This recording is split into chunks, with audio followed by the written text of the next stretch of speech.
प्रकार से अनियमित कर्मचारी कई वर्षों से अपनी मांगों को लेकर के डटा हुआ है और लगातार धरना देते आ रहे हैं, सरकार जो है अभी वर्तमान में संविदा कर्मचारियों को कौन सी जादू की पुड़िया दी है वो गायब हो गए हैं, परंतु आप लोग डटे हैं, क्या कारण है? देखिए, अब प्रदेश में लाखों अनियमित कर्मचारी है, अलग अलग प्रकार के अनियमित कर्मचारी है, और जिसके लिए जो कर देता है वो उस संगठन उसके बारे में अच्छे से बता पाएगा। लेकिन क्या है, अनियमित कर्मचारियों के मांगे से जो मांग है उसके लिए जो वर्तमान में जो 27% की बात की है और 4000 सम्मान निधि की बात की है, छत्तीसगढ़ अनियमित कर्मचारी मोर्चा उससे कोई इत्तेफाक नहीं रखते हैं, उससे संतुष्ट नहीं है। और हम अपनी बातों को शासन प्रशासन के समक्ष मजबूती से रखने के लिए आज हम यहाँ पर टूटा नया रायपुर में धरना प्रदर्शन कर रहे हैं और जेल भरो आंदोलन भी करेंगे।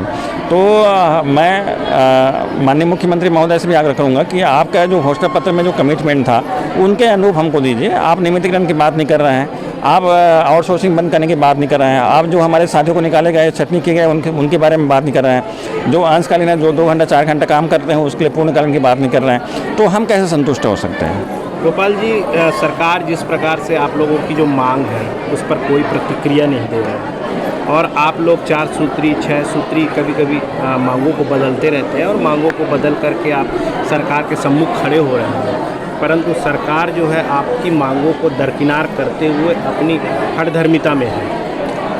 लोग ये जानना चाहते हैं कि आप लोगों की मांग कितनी जायज़ है और कितनी सूत्री मांग और क्या है।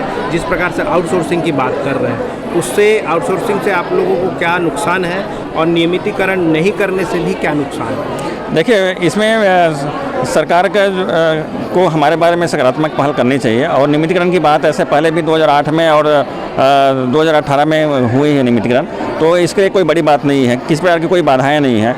दूसरा चीज़, आउटसोर्सिंग बंद करने से किसान मतलब सरकार को ही फायदा। हमारा आउटसोर्सिंग में आज छत्तीसगढ़ में 75,000 से अधिक अनियमित आउटसोर्सिंग या ठेका या फिर सेवा प्रदाता साथी काम कर रहे हैं। बल्कि क्या है, जो सर्विस चार्जेस जो हमको देना पड़ता है 18% GST और 5 से 10% सर्विस चार्ज और इस तरह से EPF ऐसा ही देना पड़ता है, सब मिलाकर 40% होता है। यदि 100 में यदि किसी को 100 रुपये करते हैं तो 140 रुपये पेमेंट करना पड़ता है, तो इससे सरकार को फायदा है। और यहाँ के जो युवा है वो तो यहाँ की युवा है, उनको फ़ायदा मिलना चाहिए। और फिर शासन प्रशासन किसके लिए होता है? जन कल्याणकारी होती है।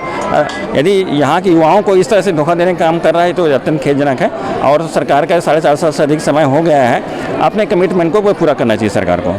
अब बात यहाँ आके अटकती है कि सरकार कुछ समय क्या है अभी, उसके बाद चुनाव होना है, कौन सी सरकार आएगी इसका मापदंड तय नहीं है, क्योंकि ये अपने अपने परफॉर्मेंस के हिसाब से छत्तीसगढ़ में अपनी सरकार बनाएगी। मगर आप लोगों का भविष्य का क्या होगा? देखिए, यही विडंबना है, यहाँ पर छत्तीसगढ़ के 6 लाख से अधिक युवा हैं, जिसको अलग अलग वगैरह के कुछ लोगों को 2200 रुपये, कुछ लोगों को क्या है 3000, किसी को 4000, किसी को 300, किसी को इस तरह से जो दिया हुआ है, किसी को 4000 दिया हुआ है। ये तो उनके भविष्य के साथ खिलवाड़ है। आप यदि कुछ करना चाहते हैं उसके लिए तो मुकम्मल व्यवस्था कीजिए।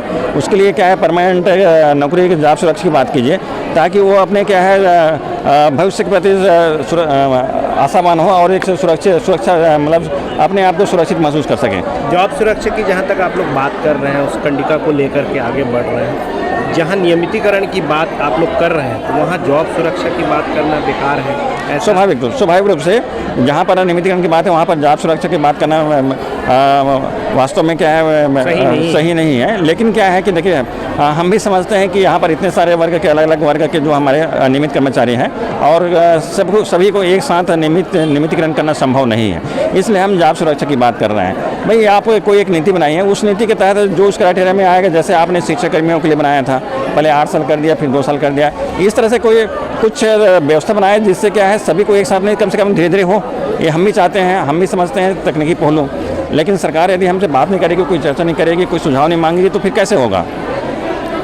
तो अभी आप लोग क्या करने वाले हैं? क्योंकि सरकार की जो मंशा है वो स्पष्ट है, उसमें कहने की ज़रूरत नहीं है, पर आप लोगों का अगला कदम क्या होगा? स्वाभाविक है, अब लोकतंत्र में अंतिम जो अपना चीज़ होता है, अपना जो ताकत होती है, बिल्कुल अंतिम जो ताकत होती है वो मत होता है और वो अपने मत के माध्यम से वो कोई भी सरकार को बताता है कि हम हमारे कितना वेटेज हैं।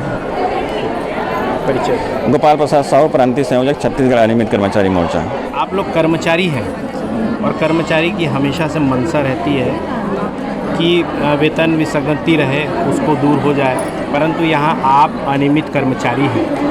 नियमितीकरण की बात को लेकर के आप लोग डटे हुए हैं और कई सालों से डटे हुए हैं, मगर सरकार जो है आपकी नियमितीकरण को लेकर के कोई सजगता नहीं दिखा रही है। ऐसे में आप कौन सा कदम उठाएंगे? हम लोग संविदा कर्मी कार्य कर रहे थे, तो हम लोगों को 1.5 साल कार्य करने के बाद हम लोगों को निकाल दिया गया और फिर दोबारा मतलब हम लोगों को नहीं लिया गया।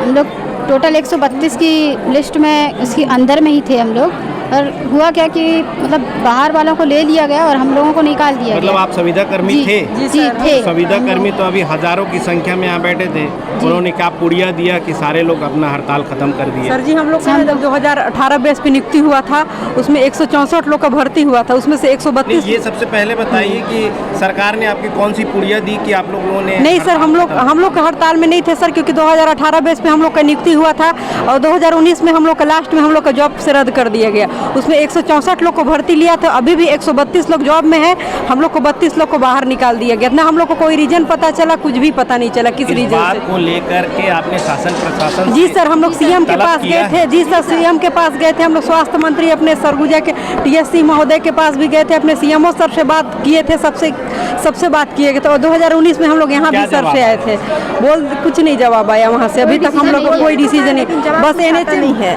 बोले बहुत हैं लेकिन जवाब सर यही बोलते हैं कि पीछे रैंक वाले तो कर रहे हैं 132 के अंदर, तो अंदर रैंक वाले बाहर क्यों हो गए? और जब लेंगे ही तो सबको नियम के अनुसार लें, जो अंदर है उनको भी बाहर निकाला जाए कि हम ही लोग क्यों बाहर हैं? 4 साल से भटक रहे हैं, सीएम के पास आवेदन देंगे, सीएम के पास सीएमओ ऑफिस जाता है, सीएमओ ऑफिस से कुछ पता ही नहीं चलता है। सर हम लोग आज तक सीएमओ ऑफिस गए हैं सर, यही बोला जाता है कि वहाँ कुछ कागज ही नहीं आया है। तो क्या सर हम लोग पागल हैं जो 4 साल से भटक रहे हैं, बाकी लोग कर रहे हैं? हम लोग 4 साल से सर घूम रहे हैं। ये उठता है कि आप लोग इतना ज़्यादा परेशान और प्रताड़ित हैं, इसको लेकर के आप क्या कदम उठाएंगे? क्योंकि आप महिलाएं भी हैं और देश के नागरिक भी हैं और इस राज्य की सरकार को बनाने में आपका बड़ा योगदान है। सर अब हम तो यही चाहते हैं कि अब हम हड़ताल के थ्रू ही कुछ भी करिए, लेकिन हम लोग को नियमितीकरण में अंदर ले लिया जाए। सर यही हम लोग का उम्मीद है। अब अगर नहीं तो फिर सबको रद्द कर दिया जाए। हम लोग का यही मांग है सर कि सबको बाहर कर दिया जाए। 132 को क्यों हम लोग आज नियमितीकरण के लिए लड़ रहे हैं? हम लोग को बाहर किया गया, उसके बारे में कोई विषय नहीं? कोई नहीं सर, निकालने का एक आदेश भी नहीं दिया गया। संज्ञान में कोई विषय है? नहीं सर, कोई नहीं,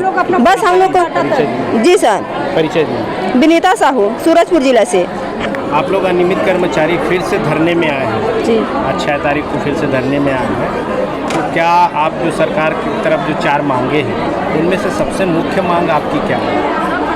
हमारी सबसे मुख्य मांग ये है सर कि हम लोगों को 5 साल हो गया निकाले हुए जॉब से, तो उसमें हम लोग को पुनः नियुक्ति लिया जाए और मतलब जितने हमारे साथी वो दुर्ग वाले जो हड़ताल पे बैठे हुए हैं, उनकी भी मांगों को देखते हुए हम सबको फिर से बहाली किया जाए। और सरकार से ये भी निवेदन है कि 4 साल से अब हम लोग कार्यरत थे तो अभी बेरोजगार हो गए हैं, जब अब फिर से बहाली होगी तो हम लोग को नियमितीकरण किया जाए, क्योंकि 4 साल तो हम लोग ऐसे ही बेरोजगार भटके हैं इधर से उधर।